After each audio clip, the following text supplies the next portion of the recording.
Hello and welcome to another episode of India and Bonjour et Global bienvenue dans un Left. nouvel The épisode de new India and feature, Global please Left. smash the Si vous découvrez subscribe l'émission, button. Also n'oubliez pas d'appuyer sur le consider bouton becoming a d'abonnement. YouTube Pensez member également à if devenir you membre want to give a YouTube, small à nous amount soutenir sur given in the Patreon link ou à in faire the un petit don en description utilisant le box. lien dans la Let description. me welcome our guest Permettez-moi d'accueillir tonight, notre invité de ce soir, Professor le professeur Mohammad Mohammad Marandi. Le professeur Professor Marandi enseigne à l'université de Professor Téhéran, Marandi en Iran. teaches at the Professeur University of Marandi, Tehran, bienvenue à nouveau Iran. dans India and Global Professor Left. Marandi, welcome back to India and Global Left. Merci beaucoup de m'avoir invité. I wanted to start by asking you, Je voulais what commencer is par vous a demander, correct framework to quel est le bon understand, cadre pour the comprendre les events that événements qui have se sont happened produits en in Iran? Iran? Il y a le There récit is des the manifestations narrative pacifiques of et il y a le peaceful récit du gouvernement protests. iranien parlant There d'émeutes is soutenues par des the puissances étrangères. pro-Iranian L'une ou government l'autre de ces narrative visions of binaires reflète-t-elle la réalité? riots. Comment Does décririez-vous ce qui any se of passe these en Iran? binary captures the reality? How do you describe what's going on in Iran?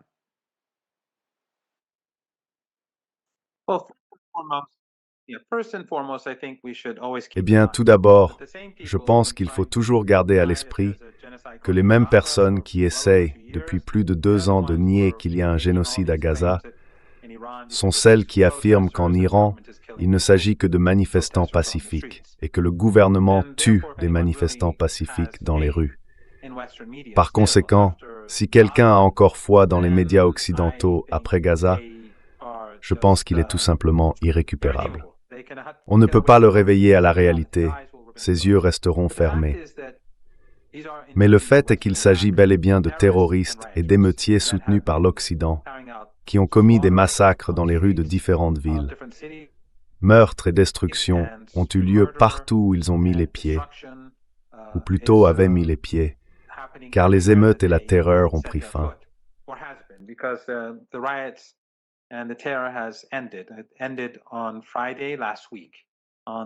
Cela s'est terminé vendredi dernier, le 9 janvier. En gros, c'est jeudi et vendredi qu'il y a eu beaucoup de pillages, de massacres et de destructions massives.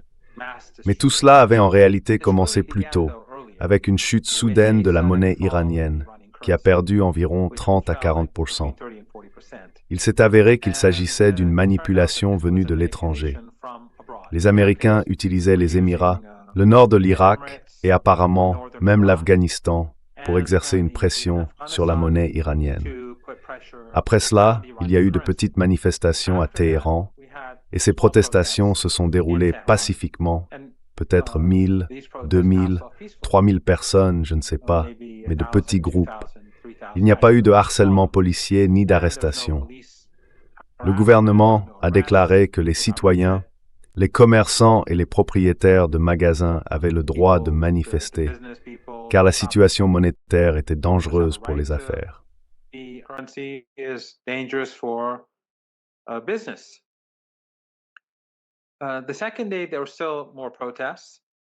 Le deuxième jour, il y avait encore davantage de manifestations, et la monnaie subissait toujours une forte pression.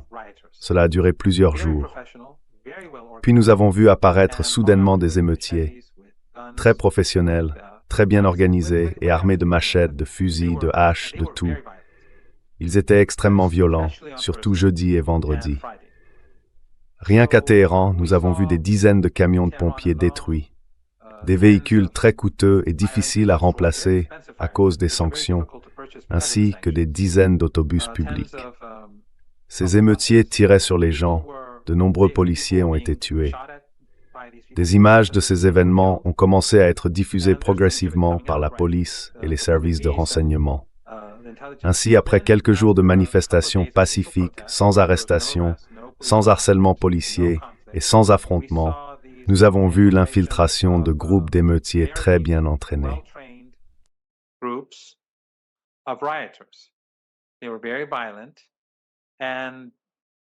Ils ont été très violents et la violence a atteint son paroxysme jeudi et vendredi dernier, les 8 et 9 janvier. Il existe un immense appareil médiatique en langue persane en Occident. Des milliards de dollars sont dépensés pour des médias persanophones contre l'Iran et ils poussaient aux émeutes, Ils les encourageaient et diffusaient de la désinformation. Les émeutiers sont devenus très agressifs. Ils ont commencé à incendier des banques et des cliniques. Dans une clinique, ils ont brûlé vive une jeune infirmière. Elle s'est retrouvée piégée et est montée à l'étage supérieur, mais le feu l'a atteinte et l'a brûlée vive. Ils ont incendié de nombreuses écoles et centres éducatifs, 250 en 2 jours, littéralement. Ils ont également brûlé de nombreuses mosquées.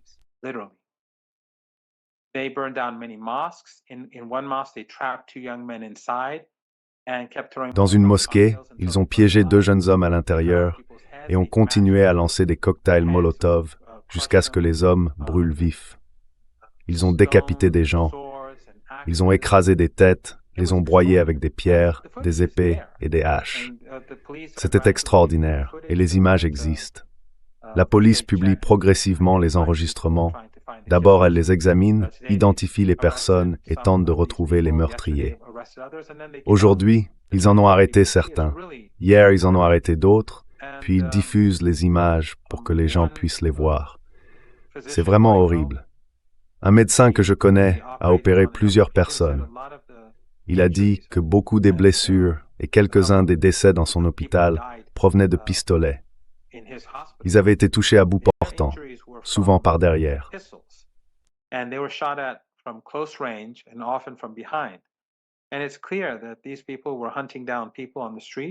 Et il est clair que ces gens traquaient d'autres personnes dans les rues et incitaient à semer le chaos. Ils brûlaient des banques, ils ont même brûlé des arbres. Et comme je l'ai dit, c'était un chaos total. Des dizaines de camions de pompiers ont été incendiés rien qu'à Téhéran, ainsi que des dizaines de bus publics.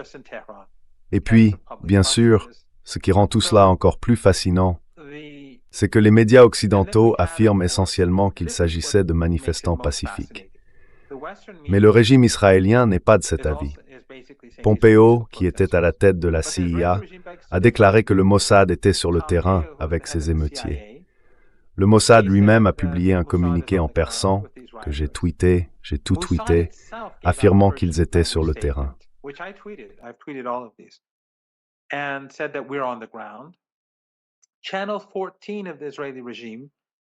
La chaîne 14 du régime israélien a déclaré qu'un gouvernement étranger, devinez lequel, avait envoyé toutes sortes d'armes qui ont tué des centaines de policiers, d'agents des forces de l'ordre et de volontaires. Et donc, ils l'admettent. Ils s'en vantent. Ensuite, on voit ces commentateurs occidentaux s'indigner parce que les Israéliens ruinent leurs faux récits de manifestants pacifiques. Ainsi, le régime israélien le dit, un ancien directeur américain de la CIA le dit, et les images en provenance d'Iran montrent clairement ces gens en train de tuer d'autres personnes. J'ai vu moi-même certaines de ces vidéos, même si je ne peux pas en publier certaines, parce que X ne veut pas confirmer mon âge.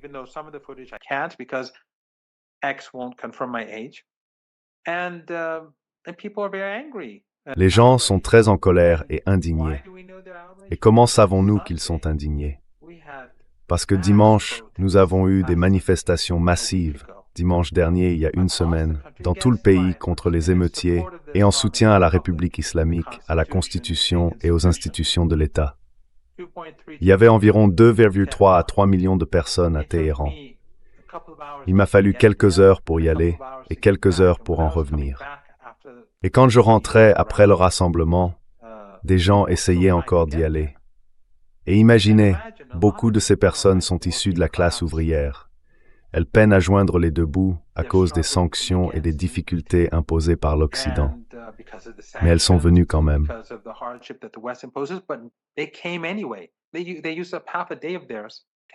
Ils ont consacré une demi-journée de leur temps à faire une déclaration politique. Et ce n'était pas seulement Téhéran. Chaque ville du pays avait son propre rassemblement indépendant. Personne n'est venu à Téhéran. Les mêmes rassemblements se tenaient partout. Et dans chaque endroit où il y avait eu de grandes émeutes, les rassemblements étaient encore plus importants. Les chiffres étaient extraordinaires. Des millions de personnes étaient dans les rues. Mais tout cela, les médias et les commentateurs occidentaux le cachent. Et je pense qu'il est assez clair que toute la manipulation monétaire a eu lieu lorsque Netanyahou est allé à Washington, n'est-ce pas? Il a rencontré Trump, et ensuite nous avons eu la manipulation monétaire. Juste après cela, nous avons vu ces émeutiers et terroristes bien organisés descendre dans les rues à travers le pays, utilisant la manifestation pacifique comme une opportunité.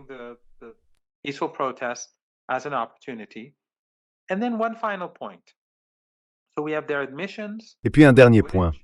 Nous avons leurs aveux, et nous avons des images, nous avons les réunions entre Trump et Netanyahou.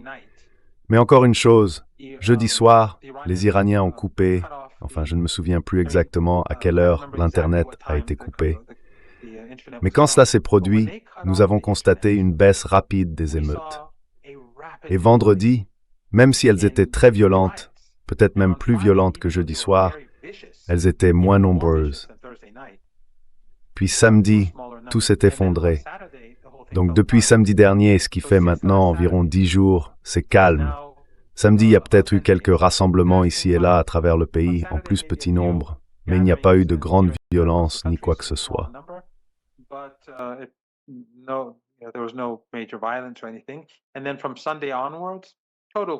Et puis à partir de dimanche, un silence total.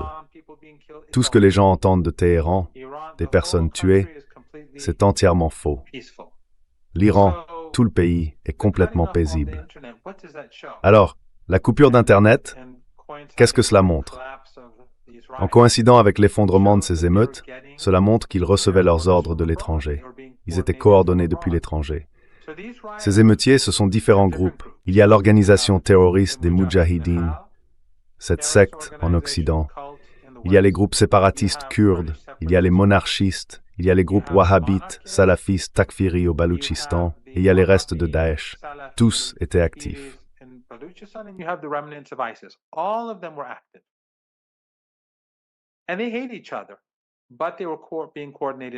Et ils se détestaient, mais ils étaient coordonnés depuis l'étranger. Puis cet effondrement soudain a essentiellement signifié que ceux à l'étranger ne pouvaient plus leur dire quoi faire. Ainsi, par exemple, dans la ville de Rasht, il y avait des émeutes dans un quartier, la police s'y rendait, puis on lui disait « D'accord, allez à cet autre endroit ».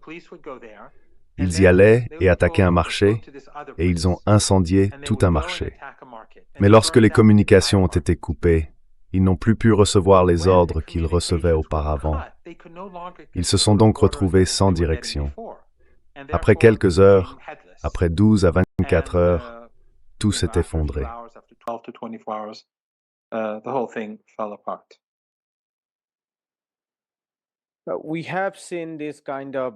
Nous avons récemment observé ce type d'effort de déstabilisation de la part de l'Occident ailleurs dans le monde. Plusieurs pays ont été touchés sous différentes formes, mais tous liés à l'impérialisme occidental. Le Sri Lanka en est un exemple. Les politiques économiques néolibérales qui lui ont été imposées, combinées à la fuite des capitaux des créanciers privés, ont provoqué une crise monétaire. Cela a ensuite conduit à des manifestations qui ont été exploitées à des fins politiques, pour éloigner le Sri Lanka des BRICS et en particulier de la Chine. Nous avons vu des phénomènes similaires au Bangladesh et plus récemment au Venezuela, avec l'enlèvement direct du président Nicolás Maduro. Dans une perspective plus large, à une époque où beaucoup affirment que l'Empire américain est en déclin, surtout lorsqu'on l'observe du point de vue de la Chine, comment l'Empire américain est-il perçu depuis l'Iran et que fait-il dans la région?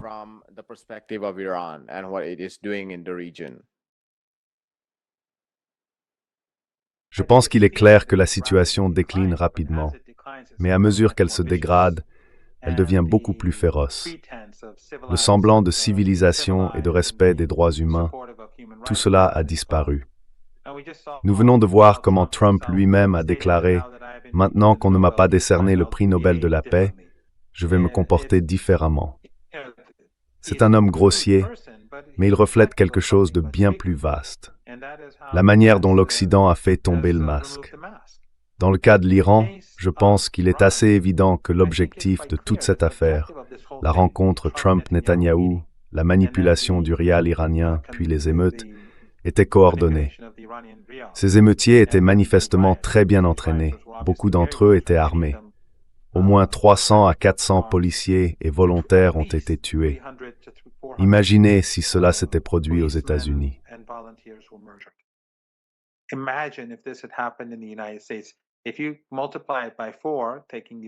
Si vous multipliez cela par 4, en tenant compte de la population des États-Unis, cela ferait, disons, entre 1200 et 1500 policiers assassinés en 2 jours aux États-Unis. Quelle serait la réaction? Rappelez-vous, tout récemment, les troupes de l'ICE, l'un d'eux a tiré une balle dans le visage d'une femme, et Trump l'a justifié.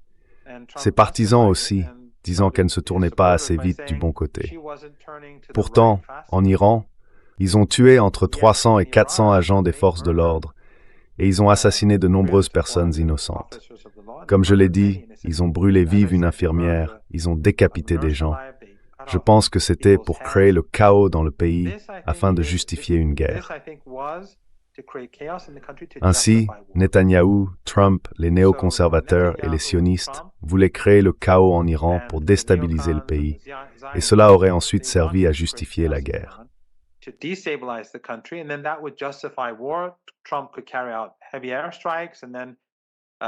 Trump pourrait mener de lourdes frappes aériennes, et alors ce serait, dans leurs rêves, un renversement de l'establishment politique.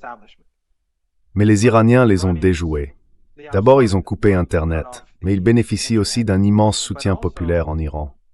Les foules, il suffit de revoir Press TV et de regarder la couverture en continu de dimanche dernier. Et ce n'est pas seulement Press TV, c'est aussi Al-Alam, ainsi que des médias étrangers. RT était là, en arabe et en anglais. CCTV était là, CGTN était là, Al Jazeera English était là, Al Jazeera Arabic était là, Al Mayadeen était là, des journalistes turcs étaient là. L'Occident ne peut pas prétendre que l'État n'a pas de soutien populaire. En tout cas, je pense qu'il s'agissait d'un complot pour attaquer l'Iran.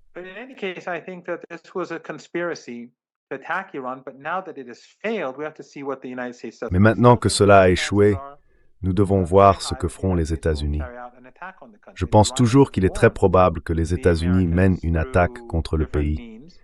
Les Iraniens ont averti les Américains par différents canaux que cela signifierait une guerre totale. Le président Pezeshkian l'a dit, et d'autres aussi.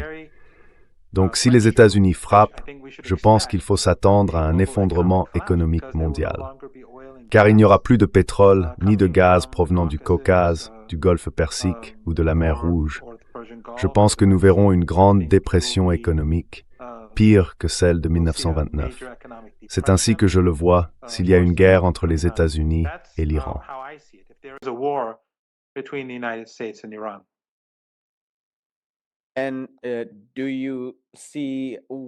Et quelle forme d'attaque pouvez-vous imaginer? Voyez-vous un bombardement à grande échelle, accompagné d'enlèvements, comme nous l'avons vu au Venezuela, ou une campagne d'assassinat semblable à celle que le régime israélo-américain mène en Asie de l'Ouest? Quelles pourraient être certaines de ces formes d'attaque? Ou s'agirait-il d'une offensive militaire de grande ampleur? Qu'en pensez-vous?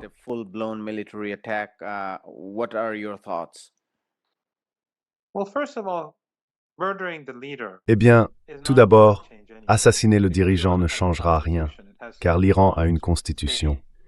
Il dispose de structures étatiques solides et d'un soutien populaire. Que l'Occident veuille le reconnaître ou non, il le découvrira bientôt s'il mène une attaque. Et l'Iran a des alliés dans toute la région, surtout en Irak. Nous avons vu lors des récentes élections que les alliés de l'Iran ont remporté la victoire. Donc l'Irak est un endroit où les Américains seront très vulnérables. Je ne sais pas ce qui va se passer, je ne sais pas s'il y aura une attaque, je ne peux évidemment pas prédire l'avenir, mais la menace existe.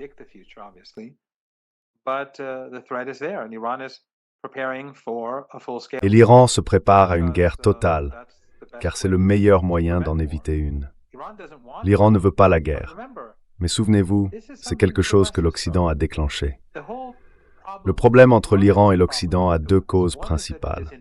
La première, c'est que l'Iran est indépendant. C'est l'un des rares pays au monde, voire le seul, à être véritablement et farouchement indépendant. La seconde, c'est que l'Iran soutient le peuple palestinien et s'oppose aux guerres menées contre les peuples du monde, conformément à sa constitution et à l'idéologie de l'État. C'est pourquoi l'Iran soutient le Venezuela, Cuba, les mouvements de résistance en Afrique australe et bien sûr la Palestine. Et c'est là le véritable péché de l'Iran.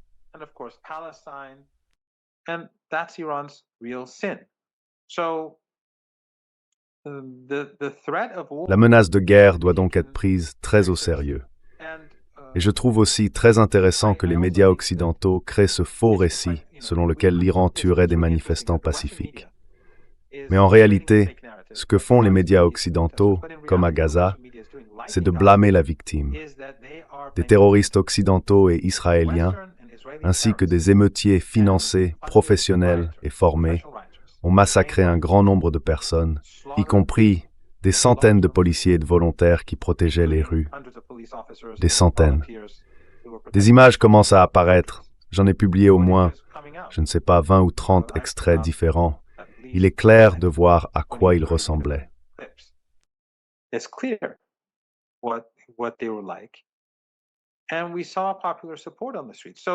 Et nous avons vu un soutien populaire dans les rues. Cela montre simplement que les médias occidentaux sont un outil de l'Empire et que nous devrions les ignorer.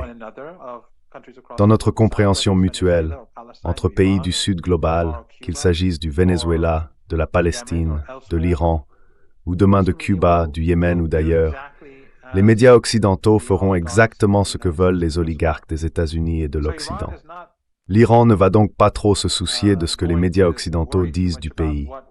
Ils se préparent à la guerre et ont averti les États-Unis, leurs alliés, et ceux qui ont coopéré avec eux dans cette affaire, apparemment y compris le MI6, qui a été profondément impliqué.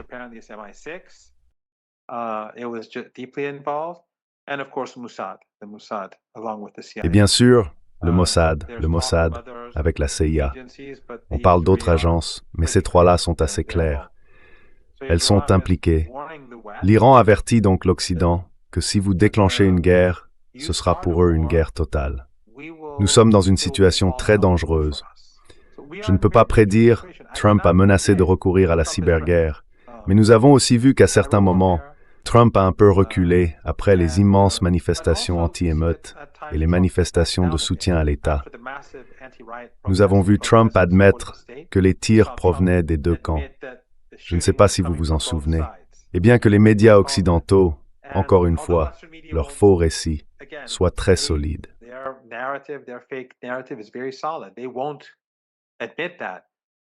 Ils ne l'admettront pas. Je pense pourtant que le Financial Times l'a fait dans un article paru il y a quelques jours, que j'ai retweeté, la partie où il reconnaissait que ces gens étaient dans les rues, vêtus de noir, comme des commandos, ces terroristes. Mais en tout cas, en ce moment, nous sommes dans une situation où le sort et la vie de chacun sur cette planète seront d'une manière ou d'une autre affectés par la décision prise à la Maison-Blanche. Et les gens peuvent se demander, eh bien, pourquoi la Maison-Blanche ferait-elle une chose pareille si cela doit provoquer une telle dévastation dans le monde entier et aux États-Unis?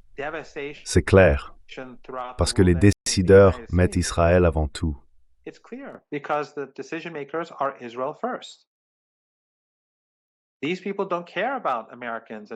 Ces gens ne se soucient pas des Américains, ni du peuple américain. Ils ne se soucient pas des Européens. Ils ne se soucient de personne. Ils se soucient du régime israélien. Ainsi, tout le monde peut être anéanti tant que cela sert les intérêts de ce régime. Je ne pense pas que cela servira ses intérêts, car un effondrement de l'économie mondiale aurait des conséquences dévastatrices pour lui. Ses soutiens seraient eux aussi anéantis. Et le monde tiendra les États-Unis pour responsables de la guerre. Et la dévastation, encore une fois, il ne s'agira pas de l'Iran bombardant quelques bases. La dévastation sera la fin de l'acheminement du pétrole et du gaz vers les marchés du monde entier depuis l'Asie occidentale et le Caucase.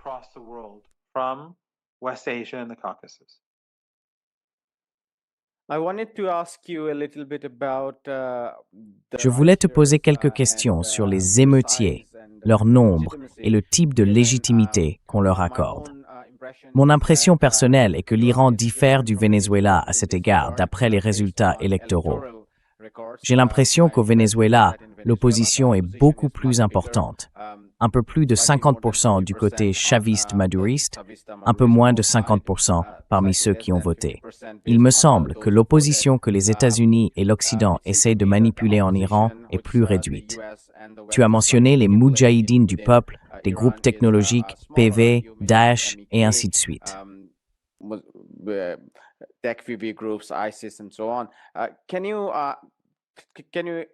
Pouvez-vous expliquer un peu plus leurs idéologies, leur nature, leur taille et le sentiment public en Iran à l'égard de ces groupes? Parce que nous entendons de l'administration Trump qu'ils sont là pour sauver le peuple iranien. L'ironie, c'est que même les manifestations que vous avez mentionnées au début ont été provoquées par les sanctions américaines écrasantes en premier lieu. Donc vous imposez des sanctions, vous écrasez l'économie, puis vous utilisez cela pour justifier une opération de changement de régime. Alors, si possible, parlez-nous un peu plus de l'opposition en Iran.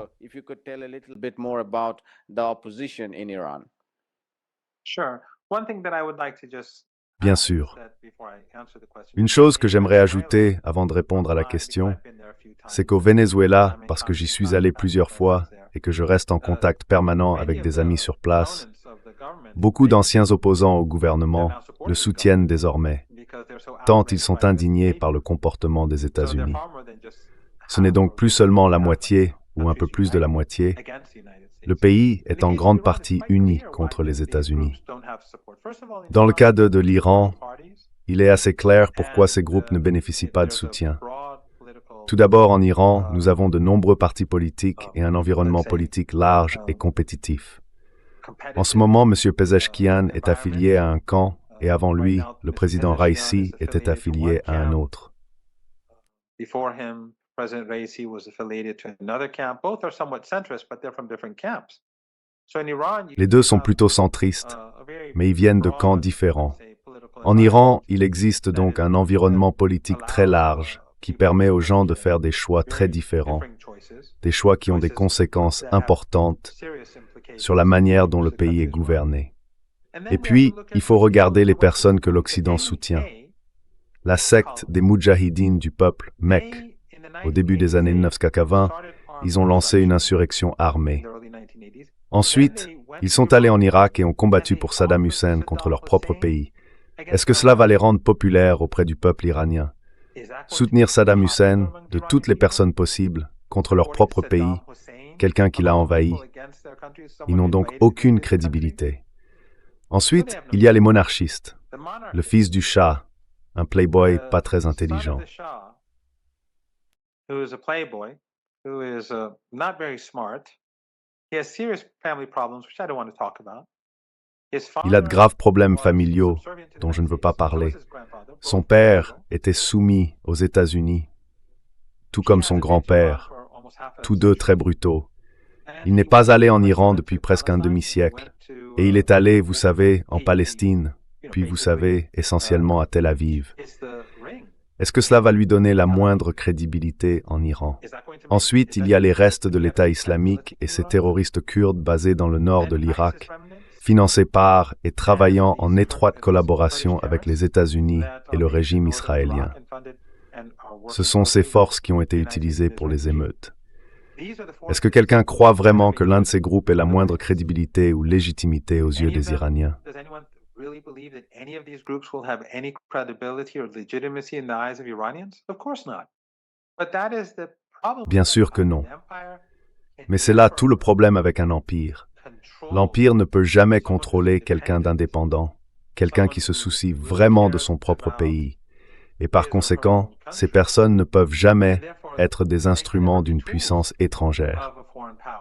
Les seuls qui acceptent d'être des instruments d'une puissance étrangère sont ceux qui n'ont aucune crédibilité auprès de leur propre peuple. Tout comme la lauréate du prix Nobel de la paix cette année, elle n'a aucune crédibilité auprès du peuple vénézuélien, simplement parce qu'elle prônait des frappes aériennes contre son propre pays.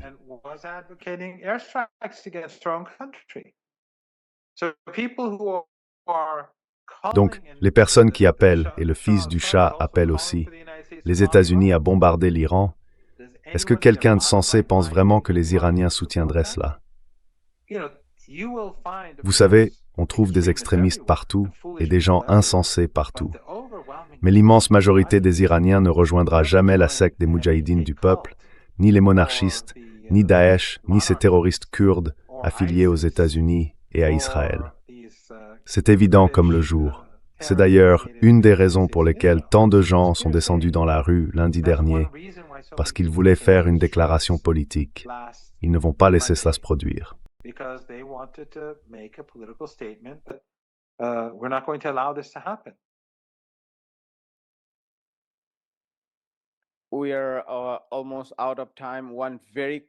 Nous arrivons presque à la fin, donc une question rapide. Certains médias affirment que les alliés du Golfe des États-Unis ont tenté de convaincre Washington de ne pas attaquer l'Iran. Vous avez mentionné que certains de ces pays servaient de base financière pour déstabiliser la monnaie iranienne. Quel rôle attendez-vous des alliés du Golfe des États-Unis en ce moment?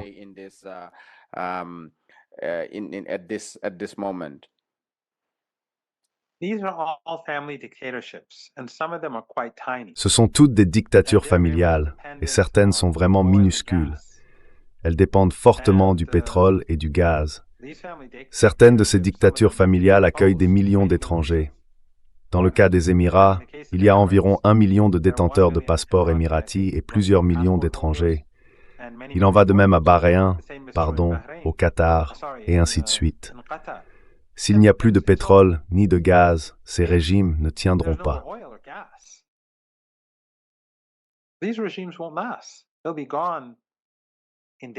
Ils disparaîtront pour toujours, en quelques jours en fait.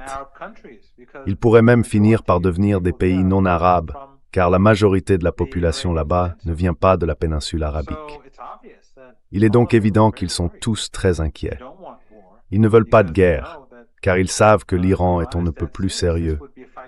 Ce serait une lutte pour la survie, et l'Iran ne fera aucun cadeau. D'un autre côté, ils sont aussi très préoccupés parce que, malgré leurs erreurs des décennies précédentes, le soutien à Daesh et à Al-Qaïda en Syrie, et la guerre génocidaire au Yémen que la Turquie et le Qatar ont également soutenue en 2015, lorsque les divergences entre les Émirats, l'Arabie saoudite et le Qatar sont apparues, le Qatar et la Turquie s'en sont détachés.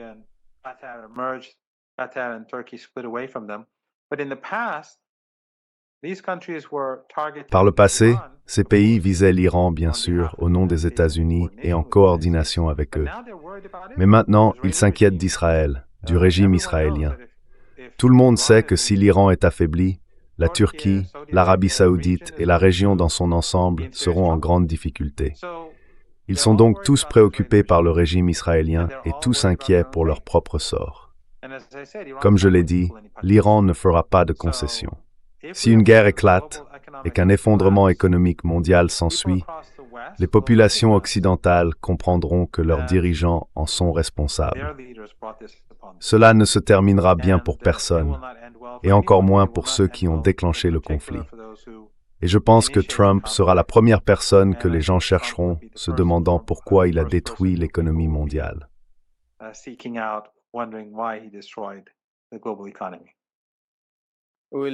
Nous allons nous arrêter là, professeur Marandi.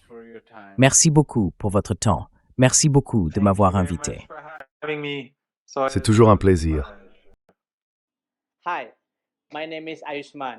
Bonjour, je m'appelle Ayushman. Avec Mudyar Jyotishman, nous avons lancé cette plateforme. Au cours des 2 dernières années, nous avons essayé de créer du contenu pour les forces de gauche et progressistes. Jusqu'à présent, nous avons interviewé des économistes, des historiens, des commentateurs politiques et des militants. Si vous avez apprécié notre contenu et souhaitez que nous construisions une archive pour la gauche, j'ai 2 demandes à vous faire. Veuillez envisager de faire un don à cette cause. Le lien se trouve dans la description ci-dessus. Et si vous ne le pouvez pas, ne vous en faites pas. Vous pouvez toujours aimer et partager nos vidéos avec vos camarades. Enfin, n'oubliez pas d'appuyer sur le bouton d'abonnement.